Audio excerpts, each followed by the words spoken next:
క్రీస్తు సంఘములన్నయు మీకు వందనములు చెప్పుచున్నవి. Churches of Christ salute you. అందరికీ వందనాలు. ఈరోజు వాక్యపట్నంగా పరిశుద్ధ గ్రంథంలో నుండి కొరింథీయులకు రాసిన మొదటి పత్రిక 3వ అధ్యాయము 16-17 వచనాలు చదువుకున్నాం. మీరు దేవుని ఆలయమై ఉన్నారనియు దేవుని ఆత్మ మీలో నివసించుచున్నాడనియు మీరు ఎరుగరా? ఎవడనైను దేవుని ఆలయమును పాడు చేసిన ఎడల దేవుడు వారిని పాడు చేయును. దేవుని ఆలయము పరిశుద్ధమై ఉన్నది, మీరు ఆ ఆలయమై ఉన్నారు. దేవుడు ఈ వాక్యాన్ని ఫలింపజేయను గాక. అందరికీ వందనాలు. ప్రార్థన చేసుకుందాం. అందరం కూడా తలలు వంచినట్లయితే మనం అందరం కూడా ప్రార్థన చేసుకుని దేవుని వాక్యాన్ని ధ్యానించుకుందాం. ప్రార్థన. జీవము గల తండ్రి, కృప కలిగిన దేవ, మహోన్నతుడ, మీకే స్తుతులు స్తోత్రాలు నాయన. ఇప్పటి వరకు మీ తోడ్పాటు మాకు అనుగ్రహించి ఆరాధన క్రమంగా నడిపిస్తున్నందుకు, మీరు మహిమ పొందుతున్నందుకు కృతజ్ఞతాస్తుతులు చెల్లిస్తున్నాం. ఈ సమయంలో నీ మాటలు వినబోతున్నా నాయన, మా అందరికీ వినగలిగిన చెవిని, గ్రహించగలిగిన మంచి మనసుని, అర్థం చేసుకునే జ్ఞానం దయచేయండి.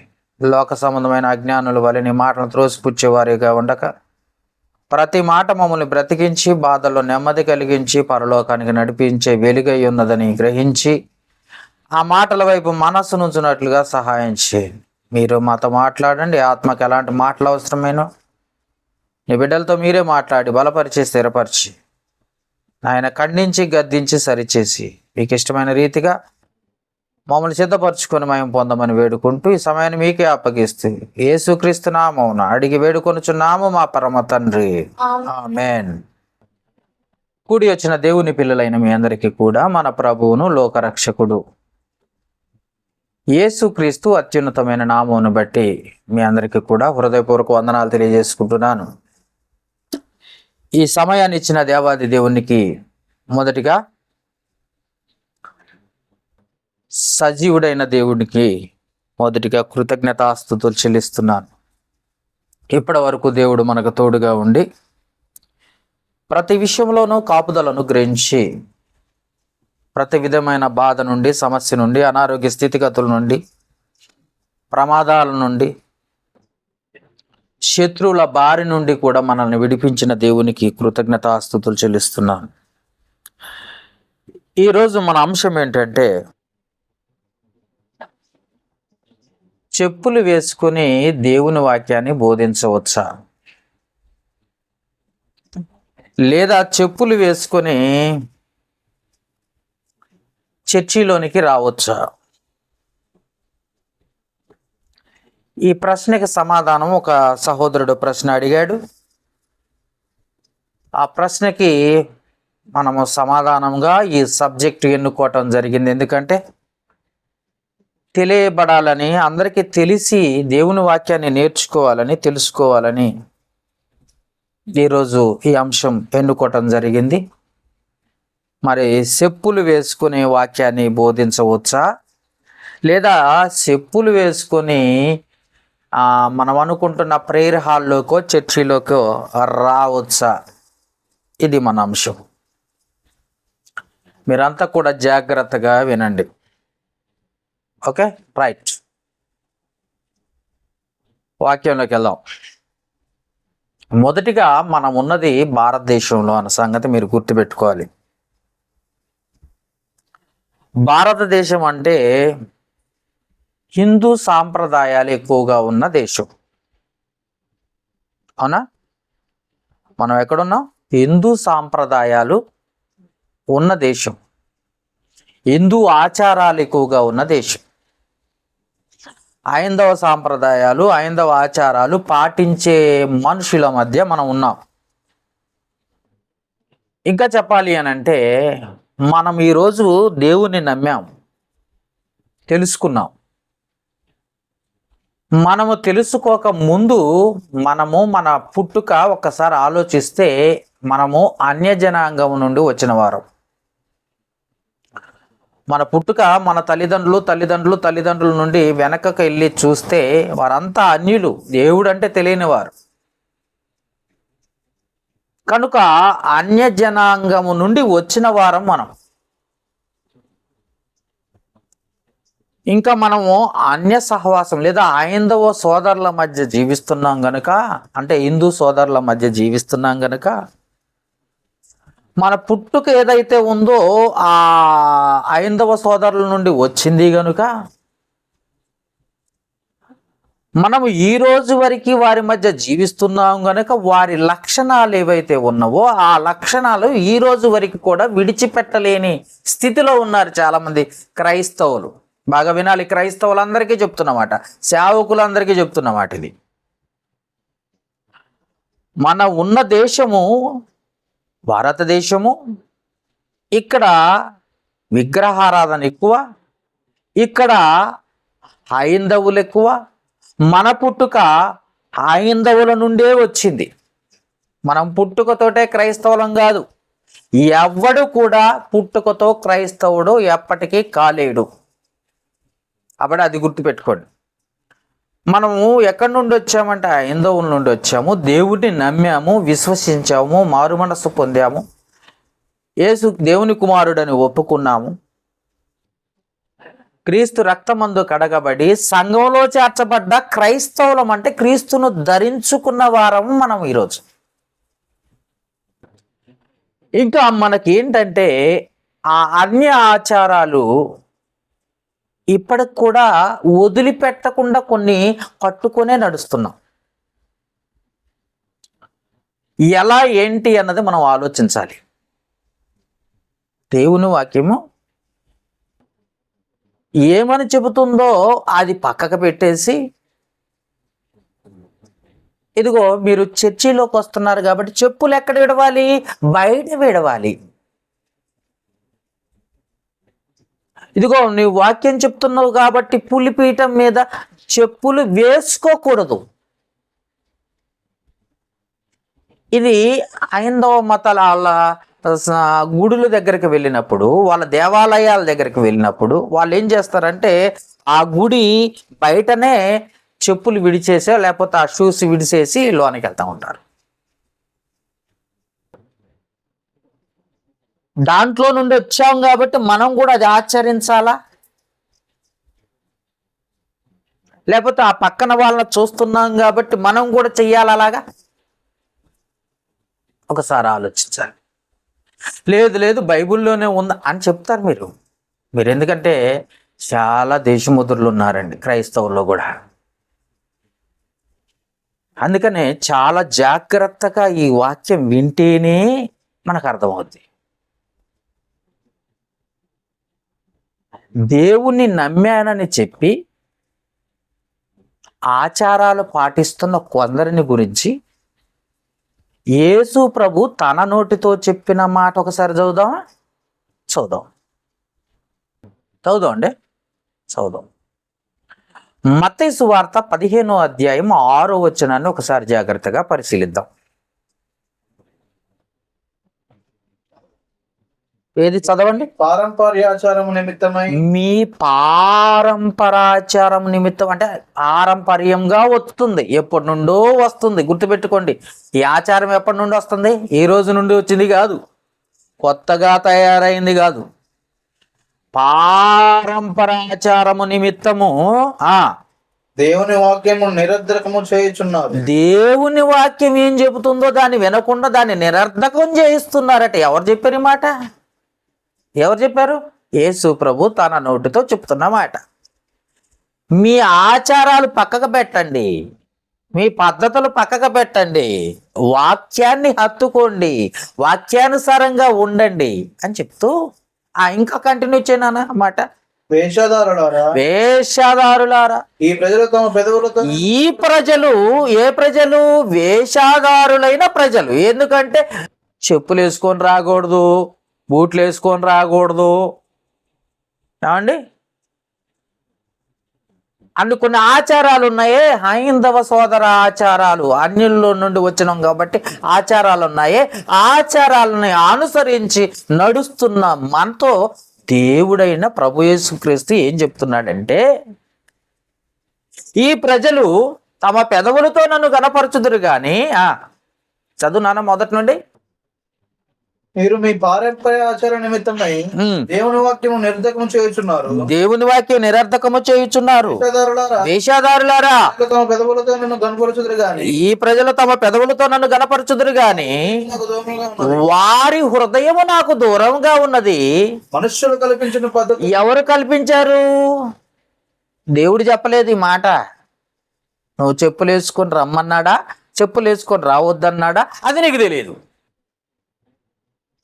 ఒక క్రీస్తు సంఘ సభ్యుడిగా బాగా వినాలి. ఒక డినామినేషన్ మత శాఖలో కాదు, న్యూ టెస్టిమెంట్ చర్చ్ అని ఉంటుంది మనది. క్రొత్త నిబంధన ఆరాధన క్రమము, అర్థమైందా?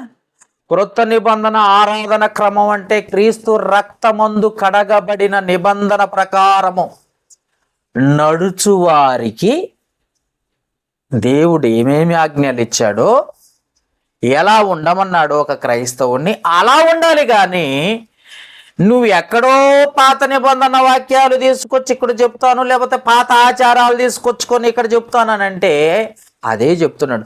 మనుషులు కల్పించిన పద్ధతులు దైవోపదేశములని బోధించుచు నన్ను వ్యర్థముగా ఆరాధించుచున్నారు. ఏంటవి?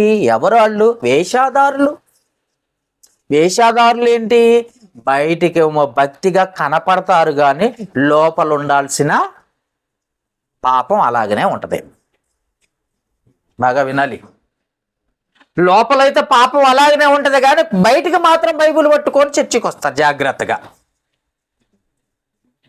అందుకే పెదవులతో ప్రభువా ప్రభువా అని పిలుస్తున్నారు మీరు. లూకాసు వార్త 6వ అధ్యాయం 46వ వచనములో, లూకాసు వార్త 6వ అధ్యాయం 46వ వచనంలో నాన్న చదవాలి. నేను చెప్పు మాటల ప్రకారం, నేను చెప్పు మాటల ప్రకారం, యేసుప్రభు మాట్లాడుతున్న మాట, నేను చెప్పిన మాటల ప్రకారం మీరు చెయ్యక ప్రభువా ప్రభువా ప్రభువా అని నన్ను ఎందుకు పిలుస్తున్నారు అన్నాడు. మీ ఆచారాలు వదిలిపెట్టరు, మీ పద్ధతులు వదిలిపెట్టరు, మీ క్రియలు మార్చుకోరు, మీ ప్రవర్తన మార్చుకోరు, మళ్ళీ చర్చికి వచ్చి ప్రభువా ప్రభువా యేసయ్యా తండ్రి అని ప్రార్థనలు చేస్తున్నారే. మీ ప్రార్థనకు జవాబు ఎవరిస్తారు?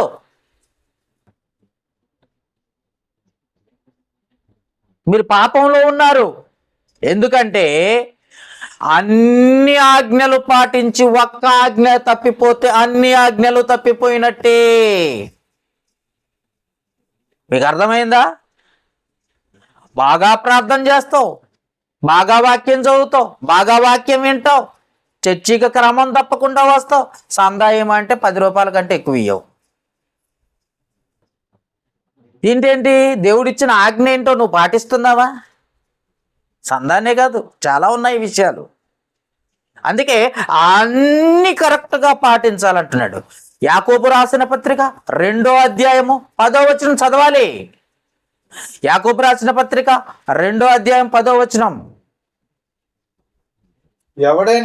ఎవడైనను ధర్మశాస్త్రం అంతయు గైకొని ఒక ఆజ్ఞ విషయంలో తప్పిపోయిన ఎడలా ఆజ్ఞలన్నిటిని విషయంలో అపరాధి అగును. ఒక్కటి కూడా తప్పిపోకూడదు. New testament లెక్కది.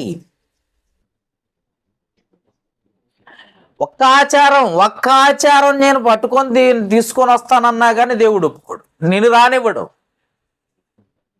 నీకు చెప్పిన క్రమం ఏదో ఆ క్రమం నువ్వు పాటించాలి. లేదు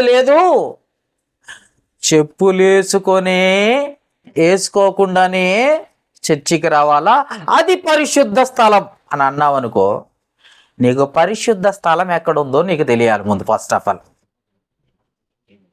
మారిపోయిన పరిశుద్ధ స్థలం ఎక్కడుందో నీకు తెలియాలి. నీకు పరిశుద్ధ స్థలం ఏంటో నీకు తెలియకుండానే నువ్వు పరిశుద్ధ స్థలం అనుకుంటున్నావు. ఏది? 4 గోడల మధ్య ఉన్నది పరిశుద్ధ స్థలం అనుకుంటున్నావు. ఏమండి? పైగా దాన్ని చర్చి అంటున్నావు. చర్చి అంటే ఏంటో తెలుసా? సంఘం. దాన్ని గ్రీకు భాషలో ఎక్లోషియా అంటారు. ఏమంటారు? ఎక్లోషియా అంటే పిలువబడిన వారు. ఎక్కడి నుండి పిలువబడ్డారు వీళ్ళు? ఎక్కడి నుండి? అంధకార సంబంధమైన అధికారములో నుండి విడుదల చేసి తాను ప్రేమించిన తన కుమారుని రాజ్య నివాసులుగా పిలువబడ్డారు. వీళ్ళు పరిశుద్ధులుగా ఉండటానికి పిలువబడ్డారు. సంఘం అంటే ఏంటనుకుంటున్నారు? నీ ఇష్టం వచ్చినట్టు నా ఇష్టం వచ్చినట్టు చేయటానికి కాదు. ఇది దేవుడికి నచ్చినట్టు దేవుడు చెప్పినట్టు చేయటానికి. నీ ఆచారాలు పనికిరావు ఇక్కడ. అర్థమైందా? పరిశుద్ధ స్థలం ఎక్కడుందో నువ్వు తెలుసుకోకపోతే చర్చి అంటే గోడలు అనుకుంటున్నావు. నువ్వు భ్రమలో ఉన్నావు. తీసేయి. ఈ గోడలు కూలిపోతాయి, ఇల్లు కూలిపోతాయి. సంఘం సజీవమైనది. చర్చి అంటే సంఘం. గుర్తుపెట్టుకోండి. ఎక్లోషియా అన్న పదములో నుండి, గ్రీకు పదములో నుండి ఇంగ్లీష్లోకి ట్రాన్స్లేషన్ ఏమైందంటే చర్చి. చర్చ్ అన్న పదం వచ్చింది. చర్చ్ అన్న పదములో నుండి తెలుగులోనికి సంఘము, సమాజము, మందిరము అని పిలువబడాలి. అర్థమైందా? పిలువబడిన వారు, ఏర్పరచబడిన వారు, పరిశుద్ధులుగా ఉండడానికి పిలువబడ్డారు. ఇదండి సంఘం అంటే. కానీ గోడలు అనుకుంటున్నాం. ఒక్కొక్కడు అంటాడు, నేను యెరూషలేము వెళ్ళి మట్టి తీసుకొచ్చి చర్చి కట్టానంటాడు. వాడికి తలా తోకా తెలియదు. బైబిల్ ఏ మూలన వాడు ఒక వాక్యం చెప్పి పెద్ద పిట్ట కథ చెప్తాడు. 100,000 లక్షలు సమర్పిస్తున్నారు ఆడికి. 100,000 లక్షలే వాడు పిట్ట కథ. ఇది మరి వాక్యం ఉన్నది ఉన్నట్టుగా చెప్పేవాడు సజీవుడైన దేవుని సేవకుడు. గుర్తుపెట్టుకోవాలి. ఆలోచించండి. చర్చి అంటే గోడలు కాదు, జీవము గల సంఘం. మందిరం అంటే గోడలు కాదు. మందిరం అంటే సంఘం. ఎవరా అన్నారు? ప్రతిదానికి మందిరం గోడలను చూసి మందిరం అంటున్నారు. బేరాక చర్చి వాళ్ళు. వాళ్ళకే బుర్ర లేదు. బుర్ర ఉందంటారా? ముందే చెప్పండి. మందిరం అంటే గోడలు అనుకుంటున్నారు. మరి బాబు, గోడలు కాదు, వేసిన షెడ్డు కాదు. తిమోతికి రాసిన మొదటి పత్రిక, మీకు ఇంకో వాక్యం చెప్పిన తర్వాత చెప్తా. యెషయా గ్రంథము 2వ అధ్యాయము 2వ వచనము 3వ వచనం చదవండి.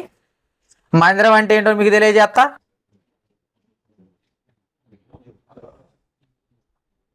యెషయా గ్రంథము 2వ అధ్యాయం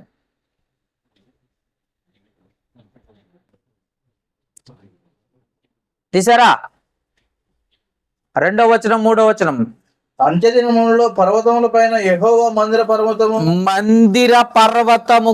గుర్తుపెట్టుకోండి. మందిర పర్వతమా, పర్వత శిఖరమున స్థిరపరచబడి. ఈ మందిరం ఎక్కడ? పర్వత శిఖరమందు స్థిరపరచబడి కొండల కంటే ఎత్తుగా ఉంచబడును, ఎత్తబడును. ప్రవాహము వచ్చినట్లు సమస్త అన్యజనులు దానిలోనికి వచ్చేదారు. ఈ మందిరములోకి అన్యజనులు ఎలాగొస్తారట? ప్రవాహ జలముల వలె వస్తారట సంఘంలోకి. మందిరం అంటే సంఘం అని నీకు తెలియాలని. అసలు మందిరం అంటే ఏంటి? ఇప్పుడు రెఫరెన్స్ తిమోతికి రాసిన మొదటి పత్రిక 3వ అధ్యాయము 15వ వచనం. మందిరం అంటే రెఫరెన్స్. మందిరం అంటే రెఫరెన్స్.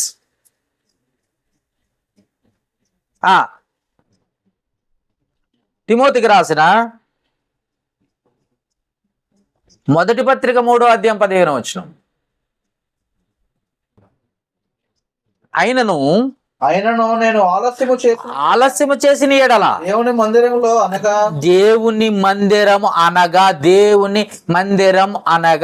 దేవుని మందిరం అంటే గోడలు కాదు, రేకుల షెడ్లు కాదు, స్లాపులు కాదు, ₹1,50,00,000 పెట్టి కట్టిన కొత్తగూడెం బిల్డింగులు కాదు. చర్చి సిఎస్ఐ కట్టారు, బిల్డింగులు కాదు. మందిరం అనగా మందిరం అంటే ఏంటి? దేవుని సంఘం. అది జీవము గల దేవుని సంఘం. మందిరం అంటే ఏంటంటే మీనింగు, తెలుగులో మీనింగ్ ఏంటి, అర్థం ఏంటి? అసలు మందిరం అంటే అర్థం ఏంటి? జీవము గల దేవుని సంఘం. మందిరం అంటే గోడలని చూపిస్తారు. మందిరానికి వెళ్ళారా? మందిరానికి వస్తారా? సహోదరీమణులు చాలా మంది ఎట్లా కదా పిలిచేదే.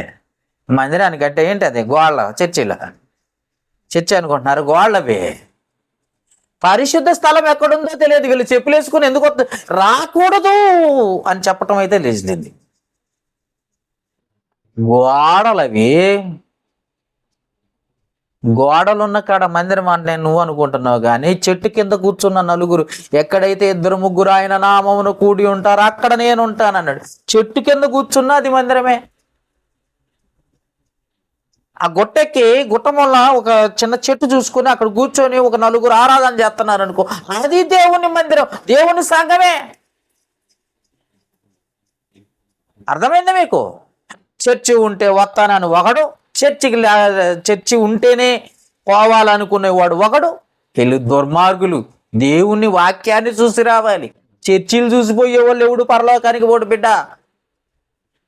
అమ్మా, చర్చీలు చూశాడు, గోడలు చూసి చర్చికి పోదాం అనుకునేవాడు ఎవడు కూడా పరలోకానికి పోడు. ఇది గుర్తు పెట్టుకోండి, బాగా స్టాంప్ పెట్టుకోండి. ఎందుకంటే ఆచారాలు ఆచరిస్తున్నావు. వాళ్ళు గుళ్ళకు పోయారు, నువ్వు చర్చి అని చర్చి కట్టుకొని పోతున్నావు.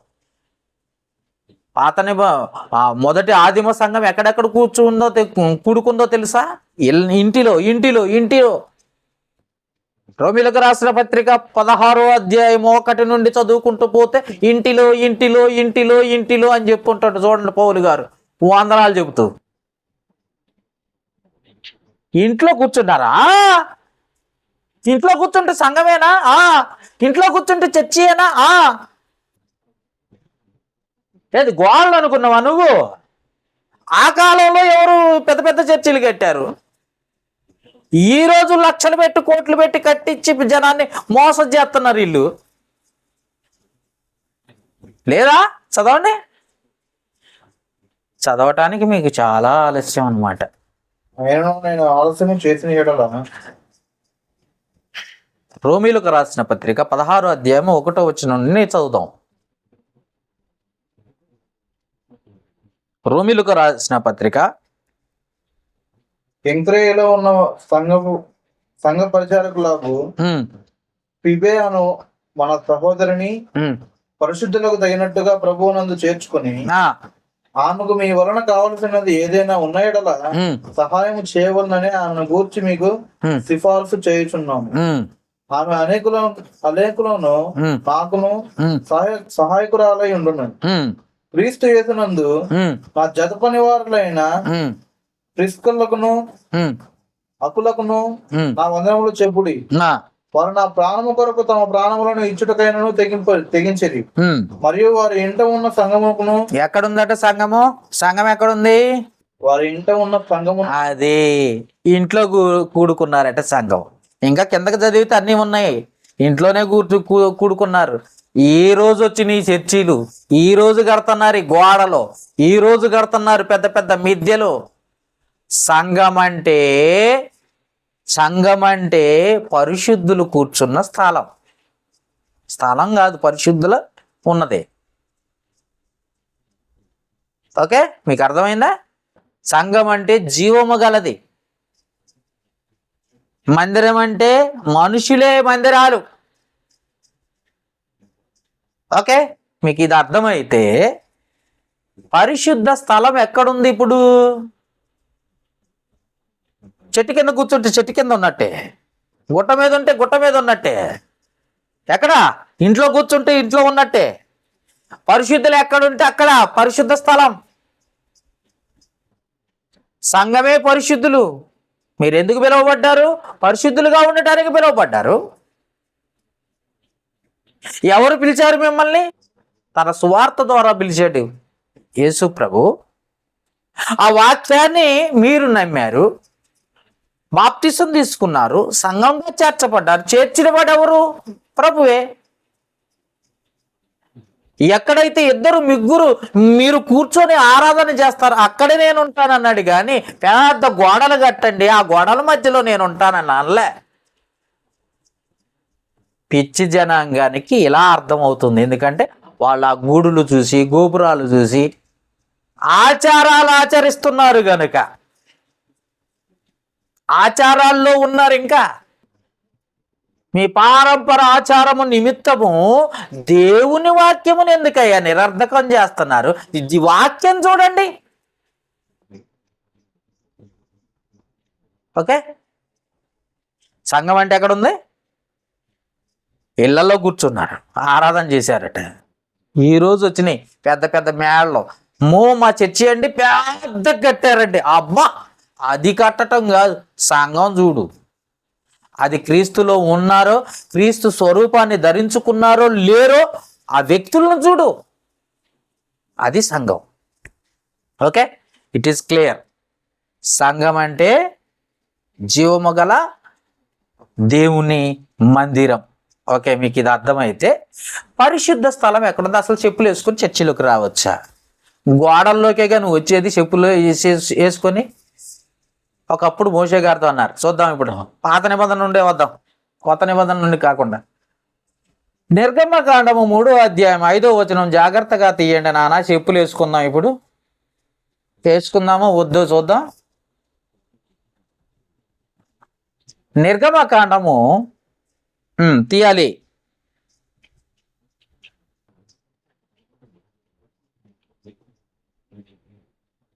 3వ అధ్యాయం 5వ వచనం. 3వ అధ్యాయం 5వ వచనం. అందుకు ఆయన దగ్గరకు రావద్దు నుండి నీ చెప్పులు విడువుము, నీవు నిలిచి ఉన్న స్థలము పరిశుద్ధ ప్రదేశం. అప్పటికి సంఘం ఉందా? లేదు. అప్పుడు జన సమూహం ఉన్నారా? లేరు. అక్కడ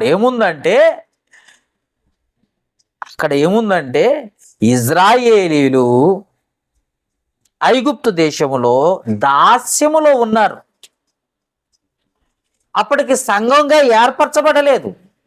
అప్పటికి పరిశుద్ధ స్థలం అనేది ఒక చోట అనేది కాదు, ఒక చోట అనేది లేదు. ఎక్కడైతే దేవుడు మాట్లాడుతున్నాడో అక్కడ పరిశుద్ధ స్థలంగా ఉండేది. బాగా గుర్తుపెట్టుకోండి. దేవుడు ఎక్కడైతే దేవదూత, దేవుడుగా సుమా, మళ్ళీ దేవుడు అనుకుంటున్నారు ఇక్కడ, ఇది గుర్తుపెట్టుకోండి. ఇక్కడ మాట్లాడింది ఎవరు? దేవదూత. అపొస్తల కార్యములు 7వ అధ్యాయము 33వ వచనం తీయండి.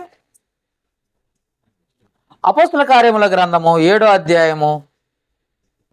ఎవరు మాట్లాడారమ్మా? దేవుడా. నీ చెప్పులు ఎడవమన్నది ఎవరు? దేవుడా. అందుకు ప్రభువు నీ చెప్పులు విడవము, నీవు నిలిచిన చోట పరిశుద్ధ భూమి, ఐగుప్తులో నా ప్రజల. ఇక్కడ మాట్లాడింది ఎవరో తెలుసా? దేవదూత. పైనుండి చదువుకుంటూ వస్తే దేవదూత, ఇంకా కిందకి పోయినా కానీ చదువుకుంటూ పోతే క్లియర్గా నీకు అర్థమవుద్ది. అర్థమైందండి? అంటే ఒకప్పుడు దేవుని దూతలు లేదా దేవుడు ఎక్కడ మాట్లాడాడో అది పరిశుద్ధ స్థలంగా ఉండేది. తర్వాత ఏమైందంటే దేవుని మందసం వచ్చింది. దేవుని మందసం ఎక్కడుందో అది పరిశుద్ధ స్థలంగా మిగిలిపోయింది. బాగా గుర్తుపెట్టుకోండి. పరిశుద్ధ స్థలాలు ఒకప్పుడు దేవదూతలు మాట్లాడేవి. ఎక్కడ మాట్లాడితే అక్కడ పరిశుద్ధ స్థలంగా ఉండేది. ఆ మాట్లాడే అంతవరకే, తర్వాత మళ్ళీ మామూలే. అర్థమైందా? తర్వాత ఏమైపోయింది? మోషే గారికి సినాయి పర్వతం మీద 10 ఆజ్ఞల పలకలు ఇచ్చినప్పుడు ఆ 10 ఆజ్ఞలను తీసుకొచ్చి మరి మందసంలో పెట్టడం జరిగింది. అర్థమైందా? ఈ మందసం ఎక్కడైతే ఉందో అక్కడ పరిశుద్ధ స్థలం ఉంది. మందసం ఉన్న స్థలం ఏమో అతి పరిశుద్ధ స్థలం అయింది. మందసం లేనిదేమో పరిశుద్ధ స్థలం అయింది. మందసం తెర అవతలేమో అతి పరిశుద్ధ స్థలం ఉంది. బాగా గుర్తుపెట్టుకున్నారా? ఇది చాలాసార్లు చెప్పిన మాటలే. అందుకే రెఫరెన్సులు కావాలంటే హెబ్రీయులకు రాసిన పత్రిక చదవచ్చు. చదువుదామా? చదవాలా? కావాలా? రెఫరెన్సులు చూద్దాం. హెబ్రీయులకు రాసిన పత్రిక మీకోసమే ఈ స్పెషల్ గిఫ్ట్.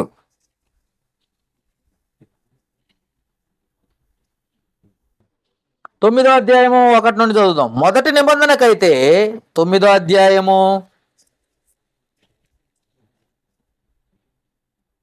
1 నుండి చదవాలా 9వ అధ్యాయము, హెబ్రీలకు రాసిన పత్రిక 9వ అధ్యాయం. హెబ్రీ వినండి అయ్యా కాస్త. మొదటి నిబంధనకైతే సేవా నియమములను ఈ లోక సంబంధమైన పరిశుద్ధ స్థలం ఉండెను. అది గుర్తుపెట్టుకోండి. ఈ లోకంలో పరిశుద్ధ స్థలం ఉండెను. ఈ లోకంలో పరిశుద్ధ ఎక్కడా? ఓల్డ్ టెస్టిమెంట్, న్యూ టెస్టిమెంట్ కాదు. పాత నిబంధనలో మోషేతో మాట్లాడాడు మోషేతో మాట్లాడాడు దేవదూత. మాట్లాడినప్పుడు నీ చెప్పులు ఇవ్వడము, నేను దేవుని మాటలు తీసుకొచ్చాను కాబట్టి ఆ మాటలు ఎక్కడైతే మాట్లాడుతున్నానో అది పరిశుద్ధ స్థలంగా ఉంది. తర్వాత మందసం ఉన్నదేమో అతి పరిశుద్ధ స్థలము. మందసము పక్కనే ఒక తెర వెనక ఉన్నదేమో పరిశుద్ధ స్థలం. చూడండి ఒకసారి ఆ మాట అంటే,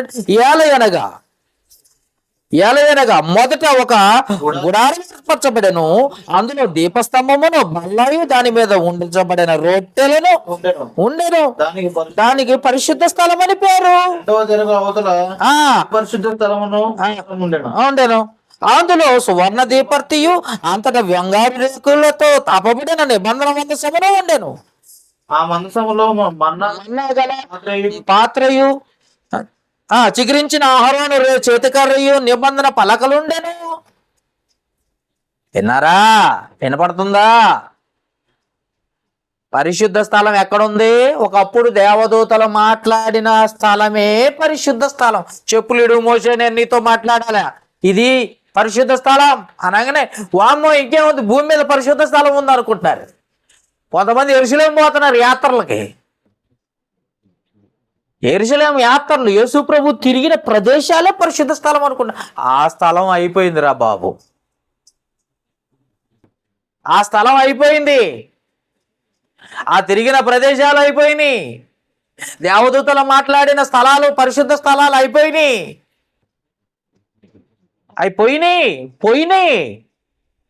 తర్వాత మందసం వచ్చింది.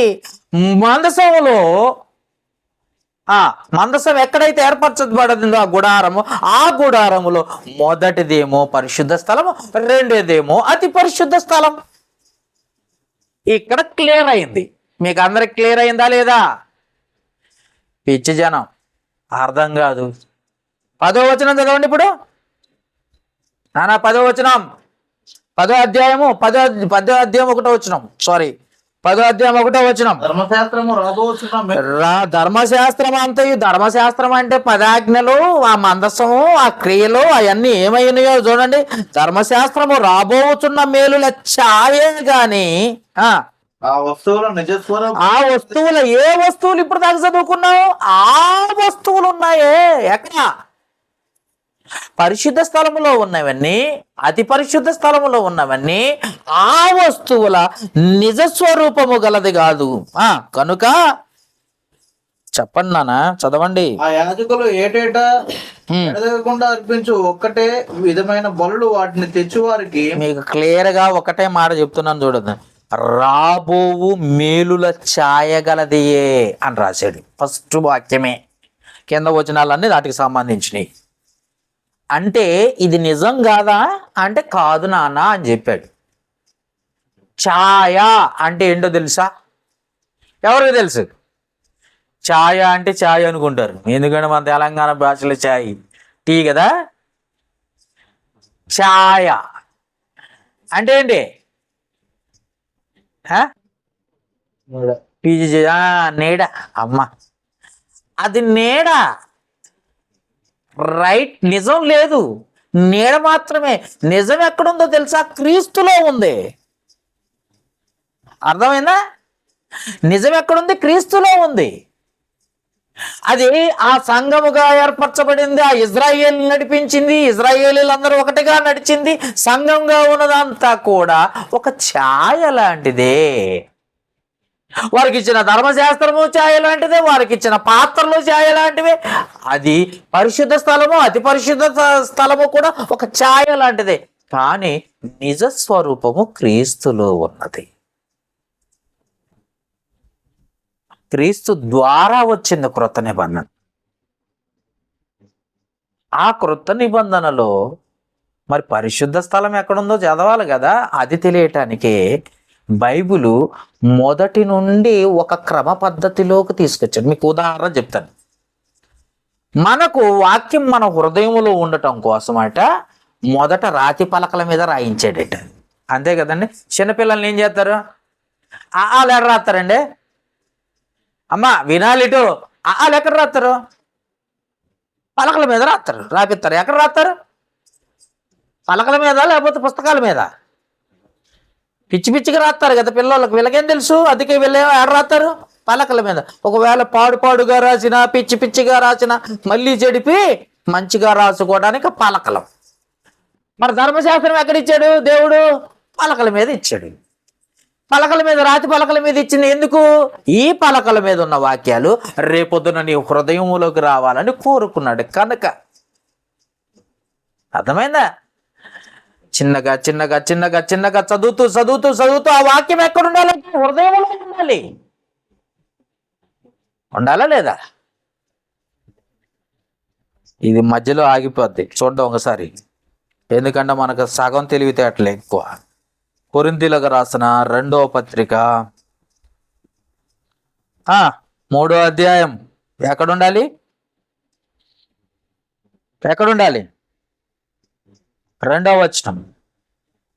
కొరింథీయులకు రాసిన 2వ పత్రిక 3వ అధ్యాయం. హృదయం మీద వ్రాయబడి ఎక్కడ రాస్తున్నాడట? ఎక్కడికి రావాలని కోరుకున్నాడు చూడండి. ఇప్పుడు మా హృదయముల మీద వ్రాయబడి ఉండి మనుషులందరూ చదువుకొనుచున్న మా పత్రిక మీరే కారా?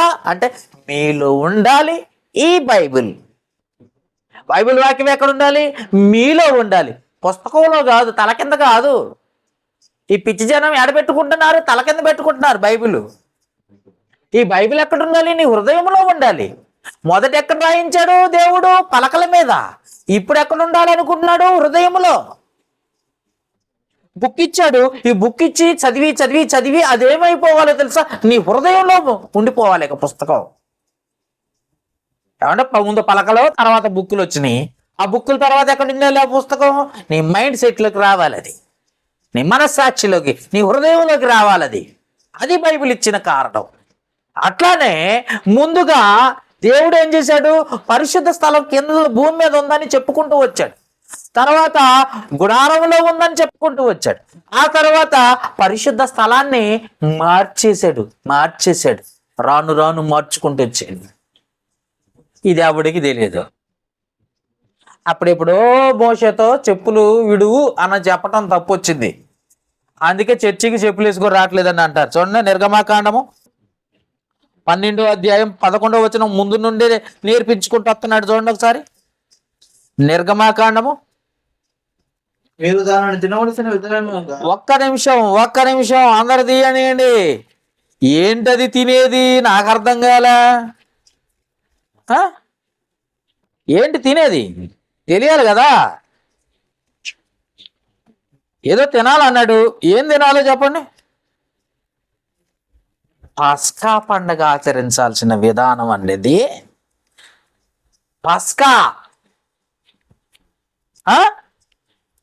పస్కా పండుగ అంటే ఆచరించేది ఎలాగో చూడండి ఒకసారి. తినండి. ఆ తినేదే విధానం ఒకసారి చదువుదాం. తినవలసిన విధమేమనగా, పస్కా ఆచరించవలసినది, తినవలసిన విధానం ఏదనగా, మీ నడుము కట్టుకొని మీ చెప్పులు తొడుకు.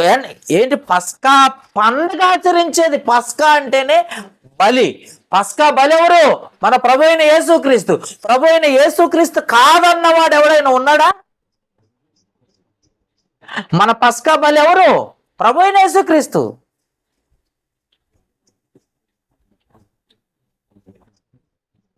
పస్కా వధువు యేసుక్రీస్తు. ఆ యేసుక్రీస్తును ఆచరించే వాళ్ళం మనం కదా. ఆనాటి కాలంలోనే పస్కా ఆచరించేటప్పుడే ఏమన్నాడు? మీ నడుము కట్టుకోండి, మీ చెప్పులు తొడుక్కొని, మీ కర్రలో చేత పట్టుకొని త్వరపడి తినవలెను. అది యెహోవా వాక్కు. పస్కా బలి. అబ్బా, పస్కా ఎలా ఆచరించాలి? ఇప్పుడు నువ్వు ఎక్కడున్నావు? పస్కా బలి ఎవరు? మన ప్రభువైన యేసుక్రీస్తు కదా. అప్పుడు ఓల్డ్ టెస్టిమెంట్ లోనే చెప్పులు వేసుకొని పస్కా ఆచరిస్తే, పస్కా అన్నదే బలి, అంత గొప్ప పండగ. ఆ పండగ ఆచరించేటప్పుడే చెప్పులు వేసుకోమని చెప్తున్నాడంటే ఎందుకో తెలుసా? రాబోయే కాలంలో చెప్పులు నీకు చాలా అవసరం. నీ బాడీ ప్రజెంట్, మైండ్ ఆబ్సెంట్గా కాదు. వినండి జాగ్రత్తగా. అక్కడెక్కడో చెప్పులు ఎడవమన్న మాట వాస్తవమే, కానీ ఇక్కడ పండగ ఆచరించేటప్పుడు కూడా, పస్కా ఆచరించేటప్పుడు కూడా చెప్పులు వేసుకోమంటాడు. అంటే మన పస్కా బలి ఎవరు? ఎవరండి మన పస్కా బలి? ఎవరు? ప్రభు అయిన యేసుక్రీస్తు. అవునంటారా కాదంటారు? సగం సగం డౌట్లు. మన పస్కా బలి ఎవరండి?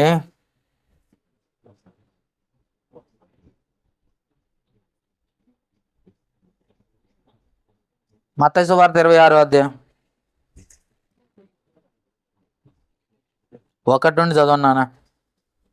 యేసు ఈ మాటలన్నీ చెప్పి చాలించిన తరువాత జరిగినదేమనగా, ఆయన తన శిష్యులను చూచి 2 దినములైన పిమ్మట పస్కా పండుగ వచ్చిననియు అప్పుడు మనుష్య కుమారుడు సిలువ వేయబడుటకై అదిగో పస్కా బలి ఎవరు? మనుష్య కుమారుడు. ఆ మనుష్య కుమారుడు ఎవరు? మన ప్రభు అయిన యేసుక్రీస్తు. ఆ ప్రభు అయిన యేసుక్రీస్తు శరీరమును రక్తమును పుచ్చుకుని ప్రతివాడు చెప్పులు వేసుకోవద్దా? ఎవర్రా నాయన నీకు చెప్పింది వాక్యం వేసుకోవద్దనే? ఎవరు నీకు చెప్పింది చెప్పులు వేసుకోవద్దని? అమెరికా వాళ్ళు ఇట్లా ఇండియా వచ్చేసి వాక్యం చెప్తుంటారు. ఎప్పుడన్నా వాళ్ళ బూట్లు ఇడిచారా వాక్యం చెప్పేటప్పుడు? వాళ్ళకి తెలుసు వాక్యం. ఇండియా వాళ్ళు ఏంటంటే, ఇండియాలో ఉన్న క్రైస్తవులందరూ అన్ని జనాంగం నుండి వచ్చినారు. వీళ్ళు హైందవ సోదరుల మధ్య తిరుగుతున్నారు. వాళ్ళ గుళ్ళు గోపురాల మధ్య వాళ్ళు చెప్పులు ఇడిచినట్టు ఇలా చర్చి ఏనండి లోపలికి వచ్చే ప్రేయర్ హాల్లోకి ఆ చెప్పులు బయట ఎడవండి అని చెప్తారు. చెప్పులు వేసుకోకూడదా? ఎవరు నీకు చెప్పారు? పస్కా ఆచరించేటప్పుడే చెప్పులు వేసుకోమని చెప్పింది. నడుము కట్టుకొని చెప్పులు వేసుకొని కర్ర పట్టుకొని మీరేం చేయాలా? పస్కా ఆచరించాలా. ఆ పస్కా బలి ఎవరు? యేసు ప్రభు. యేసు ప్రభు బలి అయ్యాడు. బలి అయిపోయాడా లేదా? అయిపోయాడు. ఆ బలి ఏంటి? రొట్టెలు తినాలి. ఇక్కడ ఏం చేశారు? రొట్టెలు తిన్నారు. పాత నిబంధనలు ఏం చేశారు? రొట్టెలు తిన్నారు, మాంసం తిన్నారు, ఆ బలిని తిన్నారు. ఆ బలి ఎవరు? మన ప్రభు అయిన యేసుక్రీస్తు. ఆ బలి నుండి వచ్చింది ఏంటి? ఆయన రక్తము ప్లస్ ఆయన శరీరం. అంటే క్రీస్తు శరీరమును రక్తమును పుచ్చుకునేది ఎప్పుడు తెలుసా? చెప్పులు వేసుకొని పుచ్చుకోవచ్చు. ఛాయ చూపించాడు కదా అక్కడ. మరి ఇక్కడ వేసుకోవచ్చు అనే కదా. లేదండి, గేట్ అవతల చెప్పులు ఉండాలా, ఎక్కడ నువ్వు ఉండాలా. నీ ఆచారాలు పక్కకు పెట్టరా నాయన. నువ్వు నరకానికి పోయేది కాక చర్చికి వచ్చిన వాళ్ళందరినీ నరకానికి పంపిస్తున్నావు. ఏ ఆచారాలు? ఎక్కడ చెప్పింది బైబిల్? ఒకప్పుడు పరిశుద్ధ స్థలం భూమి మీద ఉంది, నిజమే. మరి ఆ పరిశుద్ధ స్థలం ఎవరు? నువ్వే. ఇంకా చూద్దాం, కొన్ని రెఫరెన్సులు చూద్దాం. ఇర్మియా గ్రంథము 2వ అధ్యాయం 25వ వచనం. ఇర్మియా గ్రంథము 2వ అధ్యాయము 25వ వచనం. ఇర్మియా గ్రంథము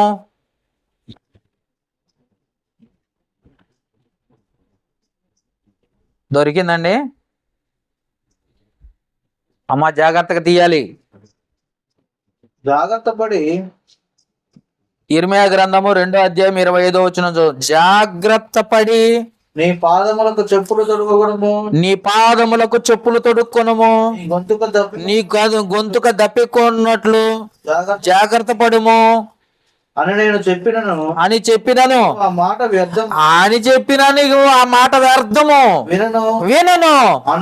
అన్యులు మోహించి తిని వారి వెంబడే పోతుందని చెప్పుతున్నాను. నువ్వు దుర్మార్గురాలివి. నేను చెబుతున్నా. ఎవరు చెప్పారు మాట? దేవుడు. ఏమని చెప్పాడు? నీ శరీరం అవసరం. ఆయనకేం అవసరం? దేహము దేవుని ఆలయమై ఉన్నదని నువ్వు ఎరగవా? నీ దేహం దేవుని వలన నీకు అనుగ్రహింపబడి ఉన్నది కనుక ఆ దేహముతో దేవుణ్ణి మహిమపరచమని, ఆ దేహము జాగ్రత్త పరచుకోవడానికే ఈ చెప్పులు. అర్థమైందా? నేను దేవుడు అంటున్నాడు, నేను చెప్పాను, మీరే ఆచారాలని పాటిస్తున్నారు, మీరే ఆచారాలని పాటిస్తున్నారు. నేను చెప్పిన మాట మీరు వింటం లేదు. ఆచారాలు పాటించేవాడు ఎవడో కూడా పరలోక రాజ్యానికి చేరుకోలేడు. అర్థమైందండి? ఆచారాలు పాటించేవాడు ఎవడైనా సంఘంలో ఉన్నాను, నేను ఆచారాలు పాటిస్తానంటే వాడు ఎన్నటికీ పరలోకానికి రాడు. గుర్తుపెట్టుకోండి. అలా చెప్పేవాడు కూడా రాడు. గుర్తుపెట్టుకోండి. వినేవాడు రాడు, చెప్పేవాడు రాడు. ఎందుకో తెలుసా? ముందే చెప్తున్నాడు ఇర్మియా గ్రంథములో 2వ అధ్యాయములో 25వ వచనంలో, జాగ్రత్త పడి నీ పాదములకు చెప్పులు తొడుక్కొనుము, నీ గొంతుక దప్పికొనున్నట్లు జాగ్రత్త పడుము అని నేను చెప్పినను నీవు ఆ మాట వ్యర్థం. నువ్వు నాకు చెప్పొద్దు చెప్పులు వేసుకోవడం ఏంటి అని చెప్తావు నువ్వు. అంటే వ్యర్థము, నేను వినను, అన్యజనులను మోహించి తిని వారి వెంటనే పోతాను అని నీ ఇష్టం వచ్చినట్టు నువ్వు చేసుకుంటూ చివరికి దేవుని మాటని, దేవుని వాక్యాన్ని నిరర్ధకం చేస్తున్నావు నువ్వు. అర్థమైందండి? దేవుని వాక్యాన్ని నిరర్ధకం చేస్తున్నావు నువ్వు. అందుకే ఈ ప్రజలు తమ పెదవులతో నన్ను గణపరచుదురు గాని వారి హృదయం నాకు దూరంగా ఉంది. మనుషులు కల్పించిన పద్ధతులు దైవోపదేశములని చెప్పుచు నన్ను వ్యర్థంగా ఆరాధిస్తున్నారు. వాళ్ళకు వాక్యము తెలియదు, వాక్య ప్రకారము జీవించటము తెలియదు. అర్థమైందంటే? వాక్యము తెలియదు, వాక్య ప్రకారం జీవించటం తెలియదు. అందుకే చెప్పులు వేసుకోవద్దు కావండి, చాలా రకాలుగా ఉంటున్నాయి. తెల్ల చీర కట్టుకోవాలి, పువ్వులు పెట్టుకోకూడదు, మెట్టెలు పెట్టుకోకూడదు, మా చర్చికి వస్తే గాజులు వేసుకోకూడదు, మా చర్చికి వస్తే ఈ ఆచారాలు చేయమన్నారా? ఎవరు చెప్పారు ఇవన్నీ? అందుకే జ్ఞాపకం చేసుకోండి. ఇంకా చూద్దాం. మార్క్స్ వార్త 6వ అధ్యాయం 9వ వచనం. ఇక్కడ ఒక మంచి మాట రాయబడింది, ఒకసారి చూద్దామా? మార్క్స్ వార్త 6వ అధ్యాయం 9వ వచనం. యేసు ప్రభు చెప్తున్న మాట, 6వ అధ్యాయము 9వ వచనం. చెప్పులు తొడుగుకున్నాడు, 2 అంగీలు వేసుకొనవద్దని. ఇక్కడ శిష్యుల్ని సువార్త కోసం పంపిస్తూ, జాగ్రత్త నానా మీరు చెప్పులు వేసుకోండి. వేసుకొనకుడే ఉందా, వేసుకొనుడి అని రాసుందా? ఏమండి? 9వ వచనంలో ఏముంది? చెప్పులు తొడుగుకొనుడనియు 2 అంగీలు వేసుకొనవద్దని వారికి ఆజ్ఞాపించాను. చెప్పులు వేసుకొని నాన్న, చెప్పులు లేకపోతే ఎట్లా? యేసు ప్రభువే చెప్తున్నాడు చెప్పులు వేసుకోమని. యేసు ప్రభువే చెప్తున్నాడు చెప్పులు వేసుకోమని. నీకేమైంది? నువ్వు వేసుకోకూడదని చెప్తావా? ఇష్టమైతే వేసుకుంటారా? వేసుకుంటే వేసుకుంటారు, వేసుకోకపోతే వేసుకోకపోదు, వాళ్ళ ఇష్టం. నువ్వు క్రమం పెడుతున్నావే, ఈ క్రమం ఏదైతే ఉందో అది కరెక్ట్ కాదంటున్నా నేను. నీ క్రమం కరెక్ట్ కాదు. దేవుని వాక్యమే కరెక్ట్. ఎందుకంటే పరిశుద్ధ స్థలం ఒకప్పుడు భూమి మీద ఉంది, ఇప్పుడు ఆ పరిశుద్ధ స్థలమే సంఘం. పరిశుద్ధ స్థలమే సంఘం. ఆ సంఘమే నువ్వు. మీరు పరిశుద్ధులుగా ఉండటానికి పిలువబడతారు. ఎందుకు పిలువబడ్డారు మీరు? ఒకసారి చూద్దామని తెస్సలోనీయులకు రాసిన మొదటి పత్రిక 4వ అధ్యాయం 7వ వచనం. తెస్సలోనీయులకు రాసిన మొదటి పత్రిక 4వ అధ్యాయం 7వ వచనం చదవాలి. పరిశుద్ధులొకటే దేవుడు మిమ్మల్ని ఎందుకు పిలిచాడో తెలుసా? దేవుడు పరిశుద్ధులొకటితే మిమ్మల్ని పిలిచాను కానీ పవిత్రులుగా ఉండటకు పిలవలేదు. అది మిమ్మల్ని పిలిచిందే పరిశుద్ధులుగా ఉండటానికంటే. పరిశుద్ధ స్థలం ఏది అని ఎత్తుక్కుంటున్నావేంటి? నువ్వే పరిశుద్ధుడు రా నాయన అంటే, క్రీస్తు రక్తమందు కడగబడి నీ పాపములన్నీ కడిగి వేసుకున్న నువ్వే పరిశుద్ధుడు అని చెప్తుంటే, పరిశుద్ధ స్థలం ఏడుందని గోడలు చూపిస్తున్నావు అంటే, పరిశుద్ధ స్థలం ఉందని గోడలు చూపిస్తున్నావు, లేకపోతే ఇంకేదో చూపిస్తున్నావు. అసలు వాస్తవం ఏంటో నీకు తెలియట్లేదు. బైబిల్ ఏముందో నువ్వేం చెబుతున్నావు? ఎలా అర్థమవుతుందో నీకు బైబిల్? ఏ విధంగా అర్థమవుతుంది? ఏమని చదువుతున్నావు? నీ ఆచారాలన్నీ తీసుకొచ్చి బైబిల్లో పెట్టుకుంటున్నావు. బైబిల్ని చెప్పిస్తున్నావా? బైబిల్ని చూపిస్తున్నా. వాడెవడో నిన్న కూడా వాడేమన్నాడు, వాడి పేరేందో ఉంది, వాడు హల్లెలూయా అనడం అనకూడదట, అనొచ్చట.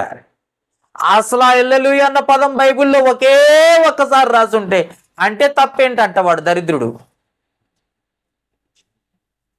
వాడి పేరేందండి గుర్తు రావట్లేదండి. వాడు పెద్ద ప్రసంగి, మోటివేషన్ ప్రసంగికుడట. మళ్ళీ మామూలు కాదు, మోటివేషన్ ప్రసంగికుడు. హల్లెలూయా అనకూడదట, అనొచ్చంట. హల్లెలూయా అంటే అర్థం తెలియదు, ఎప్పుడు అనాలో తెలియదు, ఎక్కడ అనాలో తెలియదు, ఎక్కడ అనకూడదో తెలియదు. ప్రతి వాడు డబ్బుల కోసం యూట్యూబ్లో ప్రసంగికులే కానీ, ఏమండి ఈ యూట్యూబ్ వచ్చిన కాడ నుండి ఇవి ఏమండి ఇవి వచ్చిన కాడ నుండి, రీల్స్ వచ్చిన కాడ నుండి మరీ జనాలు ఎక్కువైపోయారండి. వాక్యం తెలియనోడు వాడు ప్రసంగికుడే, వాక్యం తెలిసినోడు ప్రసంగికుడే, అటు ఇటు కానోడు ప్రసంగికుడే, బైబిల్ ప్రసంగికుడే. అంతా మోటివేషన్ ప్రసంగికులు అయిపోయారు మొత్తం, వాక్యం తెలియని ప్రతి వాడు. అర్థమైందండి? అందుకే చెప్పులు వేసుకోవచ్చా వేసుకోకూడదా అని నువ్వు డిసైడ్ చేయకూడదు.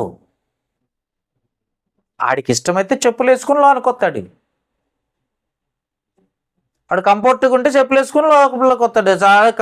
వద్దునానా అనుకున్నప్పుడు వాడు బయట ఇడుచుకుంటాడు. నువ్వు చెప్పులు బయట ఎడవాలి, ఇది పరిశుద్ధ స్థలం అని అనుకో, నీ చెంపలో అదరగొట్టాలా? పరిశుద్ధ స్థలం అంటే ఇప్పుడు చదవండి, పరిశుద్ధులా కాదా మీరు? ఒకసారి చూద్దాం. రోమీలకు రాసిన పత్రిక 1వ అధ్యాయం 1వ వచనం 2వ వచనం చదువుదామండి. యేసుక్రీస్తు దాసుడును అపోస్తులుగా ఉండుటకు పిలువబడిన వాడును దేవుని సువార్త నిమిత్తము ప్రత్యేకింపబడిన ఆయన పౌలు రోమాలో ఉన్న దేవుని ప్రియులందరికీ అనగా పరిశుద్ధులుగా ఉంటకు పిలువబడిన వారు. అదిగో పరిశుద్ధులంటే సంఘం. పరిశుద్ధత దేవుడిచ్చాడు నీకు.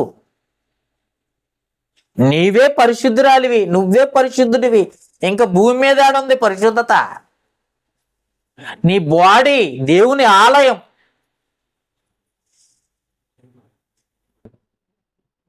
అర్థమైందండి? నీ శరీరమే దేవుని ఆలయం. ఇందాక చదువుకుని ఎక్కడండి అది? కొరింథీయులకు రాసిన మొదటి పత్రిక 3వ అధ్యాయము 16-17 వచనాలు. మీరు దేవుని ఆలయమై ఉన్నారనియో, అది సంగతి. పరిశుద్ధ స్థలంలో దేవుడు ఉంటాడు. పరిశుద్ధ స్థలం ఎక్కడ? నువ్వే, నీ శరీరమే. మరి నీ శరీరానికి జాగ్రత్త అవసరం లేదా? చెప్పులు అవసరం లేదా? వేసుకోకూడదా? వేసుకుంటే తప్ప? ఎవడు నీకు చెప్పాడు? ఏడన 4 గోడలు కట్టుకొని ఒక మైక్ ఒక్కటి పెడితే చర్చియా? పైన ఒక సిలువెత్తడు గట్టిగా, జనాలందరికి కనపడాలని సిలువెత్త, అది గోడలు రా నాయన, రేకుల షెడ్డులు రా.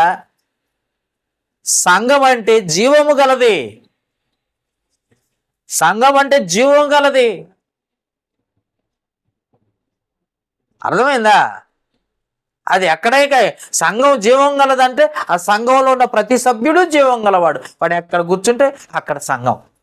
ఎక్కడైతే 2-3 కూర్చుంటారో అక్కడ సంఘం, అక్కడ ఆయన ఉంటాడు.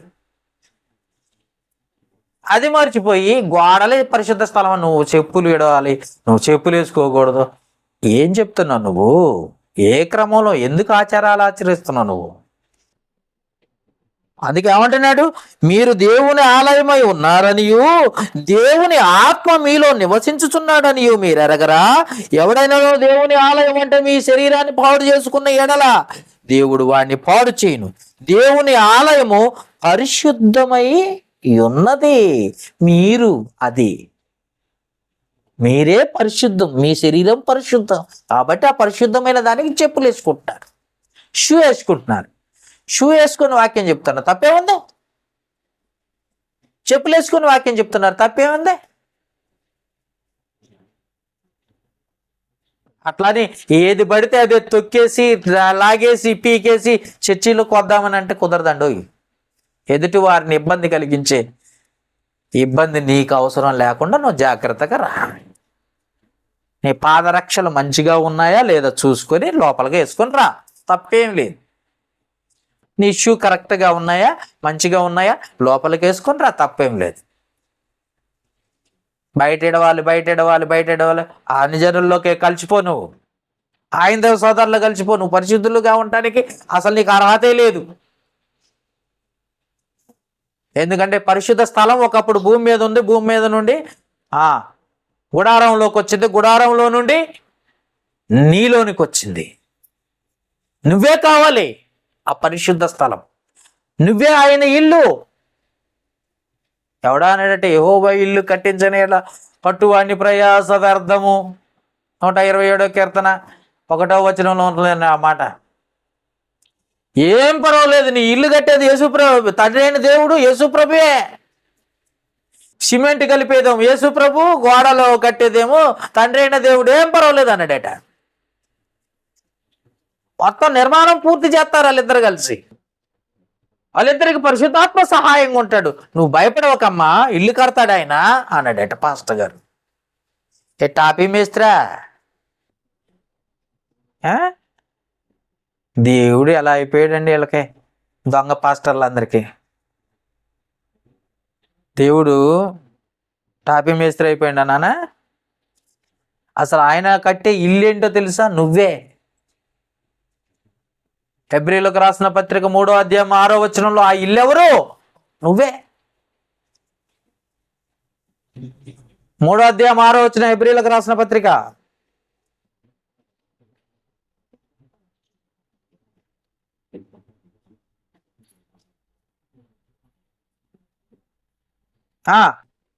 దొరికిందా? అయితే క్రీస్తు కుమారుడై ఉండి ఇంటి మీద నమ్మకంగా ఉన్నాడు. ధైర్యమును నిరీక్షణ వలన ఉత్సాహమును మట్టుకు స్థిరంగా చేపట్టిన ఎడల మనమే ఆయన ఇల్లు. మనమే ఆయన ఇల్లు. దేవుని ఇల్లు ఎవరు? యెహోవా కట్టిన ఇల్లేది? మనమే. దేవుని ఆలయం ఏది? మనమే. దేవుని మందిరం ఏంటి? మనమే. పరిశుద్ధ స్థలం ఏది? మనమే.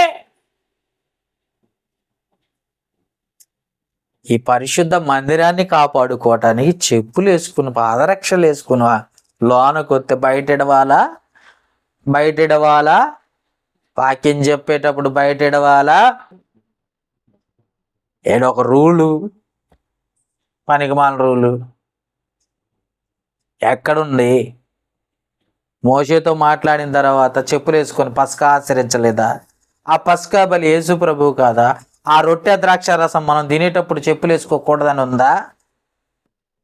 ఆయన చెప్పింది ఏంటి, నువ్వు చేసేది ఏంటి? పాత నిబంధనల నుండి ఛాయగా వచ్చి, నీడగా వచ్చి నిజస్వరూపము క్రీస్తులో ఉంది నాయన అని చెప్పాడు. ఏముంది? గలతీయులకు రాసిన పత్రిక ఏముందో కూడా చూపిస్తారండి. గలతీయులకు రాసిన పత్రిక 3వ అధ్యాయం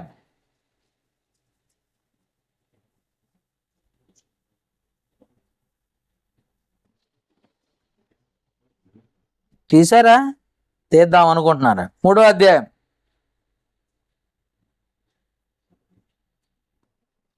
చాలా ఎక్కువ చదువుదాం అనుకుంటున్నా. చదువుతారా? వద్దులే,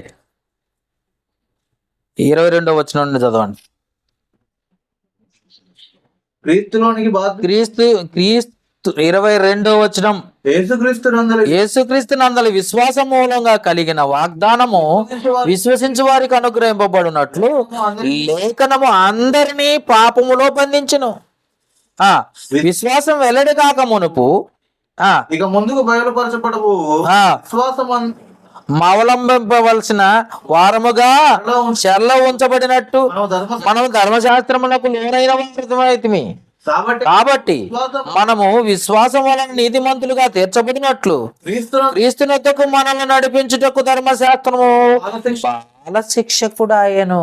క్రీస్తు యొద్దకు నడిపించడానికి ఓల్డ్ టెస్టిమెంట్ మొత్తం పాత నిబంధన ఆజ్ఞలు, పాత నిబంధన క్రమము, పాత నిబంధన పద్ధతులు, పాత నిబంధన ఆచారాలు అన్ని క్రీస్తునొద్దకు నడిపించటం కొరకే. వాళ్ళ కాడ నుండి బండ్రా గుణింతం వరకు మొత్తం టోటల్గా పెద్ద బాల శిక్ష అంటే అర్థం ఏంటి? టోటల్ బుక్ మొత్తం ఎక్కడికి నడిపిస్తుందంట? క్రీస్తునొద్దకు నడిపించటానికే. అది ఛాయ, నిజ స్వరూపం క్రీస్తులో ఉంది. ఒకప్పుడు పరిశుద్ధ స్థలము భూమి మీద ఉంది, ఓకే రైట్. తర్వాత మారుతూ మారుతూ మారుతూ వచ్చి నీవే పరిశుద్ధ స్థలం అయ్యావు. అది నీకు అర్థం కాకుండా, అది నువ్వు తెలుసుకోకుండా పారంపర ఆచారం ఎత్తుకుంటున్నావు. ఏమంటే అపోస్తల కార్యముల గ్రంథము 12వ అధ్యాయం 8వ వచనం చూడండి. మీకు కొన్ని అనుకుంటున్నా. 12వ అధ్యాయము దొరికిందా? అపోస్తల కార్యముల గ్రంథము 12వ అధ్యాయము 8వ వచనం చదువుదాం అనుకుంటున్నాం. అప్పుడు దూత అతనితో నీవు నీవు నడుము కట్టుకొని చెప్పులు తొడుక్కోనమనెను. అతడు అలాగూ చేసిన తర్వాత దూత నీ వస్త్రం పైన వేసుకొని నా వెంబడి రమ్మని అతనితో చెప్పాను. అతడు వెలుపలికి వచ్చి ఎవరైనా పేతురు గారు చెరసాల్లో చేసినప్పుడు, సంఘమంతా అత్యాసక్తితో ప్రార్థన చేసినప్పుడు, అర్థమైందండి? అత్యాసక్తితో ప్రార్థన చేసినప్పుడు జాగ్రత్త. నువ్వు ఎక్కడికి వెళ్ళాలన్నా చెప్పులు వేసుకో, చెప్పులు మర్చిపోకు. ఆడెవడో సినిమా ఏలో డైరెక్టర్ అట చెప్పులు ఇడిచి నడుతుండో, వాడికి పెద్ద మేకు గుచ్చుకోవాలా, అప్పుడు నడుతుడు బాగా. అదే సినిమా యాక్టర్ ఒకటి ఉన్నాడు, వాడి పేరేందని చెప్పులు వేసుకోడట. అసలు నిన్ను నువ్వు రక్షించుకోవాలన్న సంగతి నీకు తెలియాలి ఫస్ట్. నిన్ను నువ్వు రక్షించుకోవటానికి వస్త్రాలు ఎంత అవసరమో పాదరక్షకులు అంతే అవసరం. అది లేకుండా ఇది లేకుండా అది చేయకూడదు ఇది చేయకూడదు అట్ట ఉండకూడదు ఇట్ట ఉండకూడదు అని చెప్పటానికి నువ్వెవడివి? వాక్యం ఉందా అలాగా? లేకపోతే అన్నిలాగా ఆచరిస్తున్నావా క్రీస్తు సంఘానికి వచ్చి? అర్థమైందండి? క్రీస్తు సంఘానికి వచ్చి ఆచారాలు ఆచరిస్తున్నావు నువ్వు. జాగ్రత్త. మనమే పరిశుద్ధ స్థలం. మన దేహం చూడండి ఒకసారి. కొరింథీయులకు రాసిన 2వ పత్రిక, అంతే కదండి?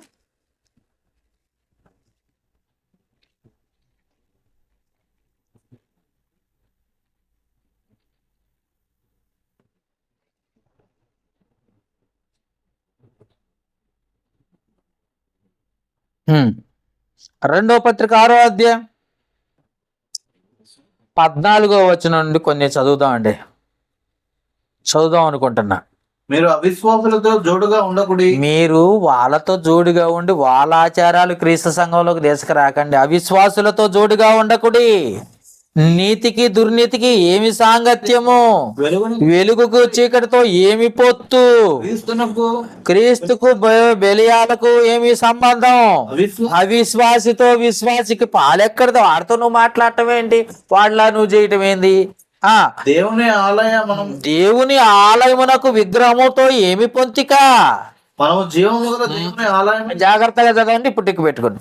మనము జీవము గల దేవుని ఆలయమై ఉన్నాము, అందుకు దేవుడు ఇలాగ సెలవిచ్చుచున్నాడు, నేను వారిలో నేను వారిలో నివసించుతూ సంచరిస్తున్నాను. జాగ్రత్తగా ఏమంటున్నాడు? జాగ్రత్తగా చూడండి. నేను వారిలో నివసించి సంచరించును. నాలో నీలో ఉంటాడట. నాలో నీలో దేవుడుండి సంచరిస్తానంటే నీ చెప్పులు లేకుండా నడుస్తావు. రక్షించుకోవాలి కదా. సంఘానికి వచ్చినా ఎక్కడొచ్చినా నిన్ను రక్షించుకోవద్దా? నీలో ఉన్నది ఎవరో? దేవుడు. ఏమంటున్నాడు? సంచరిత్తును, నేను వారు దేవుడినై యందును, నేను వారికి దేవుడినై యుందును, ప్రజలై యందురు, వారు నా ప్రజలై ఉందురు. కావున మీరు వారి మధ్య నుండి బయలువెడలు ప్రత్యేకముగా ఉండుడి. జాగ్రత్త, వాళ్ళతో మాట చేయకండి, ముట్టకుడి. ప్రభువు చెప్పుచున్నాడు. మరియు నేను చేర్చుకుందును. ఏమంటున్నాడు? మీకు తండ్రినై యందును, మీకు తండ్రినై యుందును, నా కుమారులు, మీరు నాకు కుమారులు కుమార్తెలనై యుందురు అని సర్వశక్తి గల ప్రభువు చెప్పుచున్నాడు. మీరే నా దేవాలయం, టెంపుల్, కల్వరి టెంపుల్. ఏ టెంపుల్? Calvary temple. కల్వరి అంటే కపాలం, టెంపుల్ అంటే దేవాలయం. కపాల దేవాలయం అని రాసుకున్నాడు పాపం ఆయన సతీష్ కుమార్ గారు. 4 లక్షల మంది పోతున్నారట, లక్షల మంది కపాల దేవాలయానికి. వాకే తెలుసా? అర్థమైందండి? అందుకే జ్ఞాపకం చేసుకోండి, మనమే పరిశుద్ధులం, పరిశుద్ధ స్థలం కాదు. ఇంకా చదువుదాం అంటారా? కొరింథీయులకు రాసిన మొదటి పత్రిక 6వ అధ్యాయం. కొరింథీయులకు రాసిన మొదటి పత్రిక 6వ అధ్యాయం 19-20 వచనాలు చదవండి. 19-20 వచనాలు. మీ దేహము దేవుని వలన మీకు అనుగ్రహింపబడి, మీ దేహము, మీ పాదాలు ఉన్నాయే, అది కూడా దేహములో ఒక పార్టే. మీ దేహము దేవుని వలన మీకు అనుగ్రహింపబడి మీలోనున్న పరిశుద్ధాత్మకు ఆలయమై ఉన్నదని మీరు ఎరగరా? మీరు సొత్తుగారు, విలువ పెట్టి కొనబడిన వారు గనక మీ దేహముతో దేవుణ్ణి మహిమపరచండి. దాన్ని చాలా జాగ్రత్తగా రక్షించుకోవాలి. దేవుని మహిమపరిచే స్థలం అది, దేవుడుండే చోటది. నీకేం అర్థమైంది? వాక్యం ఏం అర్థమైంది? నువ్వేం చేస్తున్నావు? ఒక్కసారి ఆలోచించు. నిర్గమకాండం 12వ అధ్యాయంలో చెప్పబడ్డ మాట ఏంటి? పస్కా ఎలా ఆచరించాలి? చెప్పులు వేసుకొని, తెలుసా నీకు? చెప్పులు వేసుకొని, చెప్పులు ఎడిసి ఆచరించాలి. మోకరించి ఏడ్చుకుంటూ ఆచరించాలా?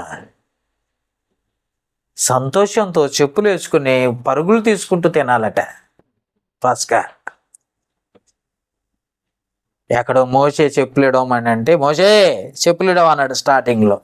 ఆడెడవమంటే వీడు యాడికి తీసుకొచ్చాడో తెలుసా? న్యూ టెస్టిమెంట్ సంఘంలో ఉన్న క్రీస్తు సంఘంలోకి తీసుకొచ్చి చెప్పులు ఇడవమంటాడు. వీడిని ఏం చేయాలో ఒకసారి ఆలోచించండి. అందుకే ఎఫెసీయులకు రాసిన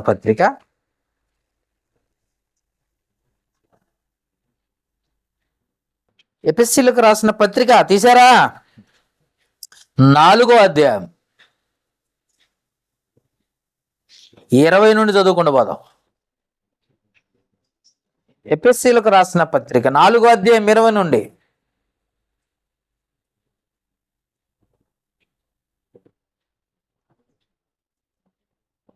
చదవాలి. ఎఫెసీయులకు రాసిన పత్రిక 4వ అధ్యాయము 20 నుండి చదువుదాం. అయితే మీరు యేసును గూర్చి విని ఆయన యందలి సత్యము ఉన్నది ఉన్నట్టుగానే ఆయన యందు ఉపదేశింపబడిన వారై ఉండి ఎడల మీరలాగూ క్రీస్తును నేర్చుకున్నవారు కారు. ఎందుకంటే చెప్పులేసుకొని వస్తారు, రారు. అంతేనా? చెప్పులు వేసుకొని మా మేము అట్లా రండి చెప్పులు వేసుకొని రాము, అవునా? అంతేనా? మీలాగా నేర్చుకున్న వారు కారుగా. కావున 22, కావున మునుపటి ప్రవర్తన విషయములోనైతే మోసకరమైన దురాశల వల్ల చెడిపోయి ప్రాచీన స్వభావం వదులుకొని మీ చిత్త వృత్తి యందు నూతన పరచబడిన వారై నీతియు యథార్థమైన భయభక్తియు గలవారై దేవుని పోలికగా సృష్టింపబడిన నవీన స్వభావం ధరించుకోండి. పాత స్వభావం ఉందే, బయట ఎడవాలా, లోపల ఎడవాలా, అక్కడ ఉండాలా, ఎక్కడ ఉండాలా, తెల్ల చీర కట్టుకొని రావాలి చర్చికి, పూలు పెట్టుకోవద్దు, గాజులు పెట్టుకోవద్దు, మెట్టెలు పెట్టుకోవద్దు. ఏమండి? ఈ ప్రాచీన ఆచారాలు ఉన్నాయే, పెట్టిన పాస్టర్ గారు ఆచారాలు, అవన్నీ సమాధి చేసి బొంద పెట్టి ప్రభు వాక్యం ఇంక తిరగండి. అందుకే ఏమంటాడు? నవీన స్వభావం గలవారై ఉండాలి. లేదు నేను ఇంకా మా ఆచారాలు మేము ఎట్టే పాటిస్తాం అంటావా? నువ్వు దేవుని సన్నిధికి రాకపోవడం చాలా మంచిది. ఇంకా చెబుతున్నా 16వ వచనం, కొలస్సీలకు రాసిన పత్రిక 2వ అధ్యాయం తీయాలి. 16వ వచనం నుండి చదువుకుంటూ పోదాం. కొలస్సీలకు రాసిన కొలస్సీ అంటే అది సంఘం అనుకుని కొలస్సీ సంఘం అని రాసుకుంటుండవాడు. కొలస్సీ అంటే పట్టణం రా నాయన, ఒక పట్టణం, ఒక ఊరు పేరు సంఘానికి రాస్తాడు. యెరూషలేము ప్రార్థనా మందిరం అంట. అది ఒక సిటీ రా, సిటీ పేర్లు కూడా రాస్తున్నాడు సంఘానికి. ఏమో అటు తయారైపోయారు లోకంలో. కొలస్సీలకు రాసిన పత్రిక, అపోస్తులైన పౌలు కొలస్సీ పట్టణంలో ఉన్న క్రీస్తు సంఘానికి పత్రిక రాస్తూ 2వ అధ్యాయం 16వ వచనం.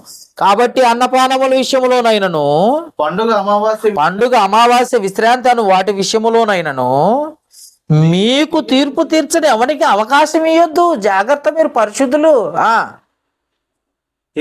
ఇవి రాబో వాటి ఛాయే గాని ఎక్కడుంది?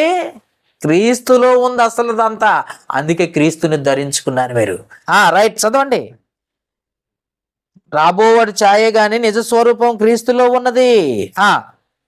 అది దేవదూత ఆరాధన యందు ఇచ్చ కలిగి. ఏంది ఆ దేవదూత ఆరాధన? ఎప్పుడు యేసయ్యా దేవా యేసయ్యా నోట్లో ఎప్పుడు తెరిచిన దేవా యేసయ్యా. దేవదూతలు అట్టే అంటున్నాయి, నీకు తెలుసో లేదు? ఇది దేవదూత ఆరాధన. ఎప్పుడు పొద్దాక నీ నోటుకుంటా యేసయ్యా దేవా దేవా దేవా అని పిలవకు. నువ్వు కుమారుడివి, కుమార్తెవి. నీ ఆరాధన క్రమం వేరు, దేవదూతల ఆరాధన క్రమం వేరు. దేవదూత ఆరాధన చేస్తాను ఏంటి? పొద్దాక యేసయ్య, కూర్చుంటే లేస్తే యేసయ్య, కూర్చుంటే లేస్తే దేవా, తింటే దేవా, పడుకుంటే దేవా, లెగితే దేవా. దేవదూత ఆరాధన కాదు ఇది. చదవన్నానా? 18వ వచనం, అతి వినయాసక్తి ఉన్నాయి దేవదూత ఆరాధన యందు ఇచ్చ కలిగి తాను చూచిన వాటిని గూర్చి గొప్పగా చెప్పుకొనుచు తన శరీర సంబంధమైన మనస్సు వలన ఊరక ఉప్పొంగుచు శిరస్సును హత్తుకొనని వాడెవడును. శిరస్సు క్రీస్తుని. శిరస్సు ఎవరు? సంఘానికి క్రీస్తు. శిరస్సును హత్తుకొనని వాడెవడును మీ బహుమానమును అపహరింపనీయకుడి. ఆ శిరస్సు మూలంగా సర్వ శరీరము కీళ్ల చేత నరముల చేత పోషింపబడి అతుకబడినదై దేవుని వలన కలుగో వృద్ధిలోనికి అభివృద్ధి పొందుచున్నది. ఎంత క్లియర్గా ఉందో చూసారా? క్రీస్తు చెప్పిన మాటలకు మనం లోబడాలి. క్రీస్తు తండ్రి చెప్పిన మాటలకు లోబడ్డట్టు. అంతేగాని మా మినిస్ట్రీలో ఎలా ఉంది, అవునే, మా మిషనరీ ఎలా చెప్తాడు, మా సంస్థ ఎలాగ రాయబడింది, మా సంఘం గొప్పది, మా సంఘాన్ని 1,00,000 మంది వస్తారు, ఈ 1,00,000 మందిని తీసుకుపోతున్నాడు నరకానికి పాకింది లేక. అర్థమైందండి? చెప్పులు వేసుకొని దేవుని సన్నిధికి అంటే నువ్వు అనుకుంటున్న చర్చిలోనికి రావచ్చా? రావచ్చు. ఎందుకంటే నువ్వే పరిశుద్ధుడివి, పరిశుద్ధురాలివి. నీ దేహం పరిశుద్ధమైంది. నీవే పరిశుద్ధ స్థలమే నువ్వు. భూమి మీద లేదేక పరిశుద్ధ స్థలం. నువ్వు ఎక్కడికి నడిస్తే అది పరిశుద్ధ స్థలం. అది దేవుని మందిరం, అది దేవుని ఇల్లు. నువ్వు ఎక్కడికి వెళ్తున్నావు? దొంగతనానికి వెళ్ళినా అది దేవుని ఇల్లు. గుర్తుపెట్టుకో, దేవుని ఇల్లును పాడు చేస్తే నేను పాడు చేస్తాడు దేవుడు. అర్థమైందా? వ్యభిచారం చేస్తున్నావా? పై వచనాలు ఇందాక చదువుకున్నావా? పై వచనాలు జాగ్రత్త. అది దేవుని ఇల్లు, నీ సొత్తు కాదు. మీరు విలువ పెట్టి కొనబడిన వారు కనుక వ్యభిచరించడానికి లేదు, దొంగతనం చేయడానికి లేదు. దేవుని ఇల్లు పాడు చేస్తున్నావు నువ్వు, జాగ్రత్త. దేవుని మందిరాన్ని పాడు చేస్తున్నావు, జాగ్రత్త. దేవుని సంఘాన్ని పాడు చేస్తున్నావు, జాగ్రత్త. దేవుని పరిశుద్ధ స్థలాన్ని పాడు చేస్తున్నావు, జాగ్రత్త. కాబట్టి గుర్తుపెట్టుకోండి, పరిశుద్ధ స్థలం మీరే. భూమి మీద లేదు, ఉన్నదల్లా మీరే. కాబట్టి నీ శరీరాన్ని నువ్వు కాపాడుకోవాల్సిన బాధ్యత నీకుంది. ఎవడైనాను దేవుని మందిరాన్ని పాడు చేస్తే, దేవుని ఆలయాన్ని పాడు చేస్తే, మందిరాన్ని పాడు చేస్తే, దేవుని ఇల్లుని పాడు చేస్తే వాడిని ఏం చేస్తాడంటే దేవుడు పాడు చేస్తాడు. లేదు నాకు తెలియదు. ఆ వాక్యం ఎక్కడుందంటవా? కొరింథీయులకు రాసిన మొదటి పత్రిక 3వ అధ్యాయం 17వ వచనంలో, ఎవడైనను దేవుని ఆలయాన్ని పాడు చేస్తే వాణ్ణి దేవుడు పాడు చేస్తాడు. ఆ ఆలయం నువ్వే, ఆ మందిరం నువ్వే. బాగా గుర్తుపెట్టుకోవాలి. పరిశుద్ధ స్థలము, దేవుడు నివసించే చోటు నువ్వే. భూమి మీద లేదు, ఈ గోడల మధ్య లేదు. ఏమండి? పెద్ద పెద్ద లక్షల కోట్లు పెట్టి కట్టే చర్చిలు అంటున్నారే, అది చర్చి కానే కాదు. ఒక 20 సంవత్సరాల తర్వాత, 30 సంవత్సరాల తర్వాత అది కూలిపోయేది, ఇరిగిపోయేది, నాశనం అయ్యేది దేవుని సంఘం కాదు, సాతాను గడి సంఘం. దేవుని సంఘం ఎప్పుడు సజీవమైనది. దాన్ని పొందిన వారికి అది దక్కుద్ది. అది గుర్తుపెట్టుకోండి. అర్థమైందా? ఇప్పుడు మీరు ఆలోచించండి. చెప్పులు వేసుకొని చర్చికి రావచ్చు, రాకూడదు?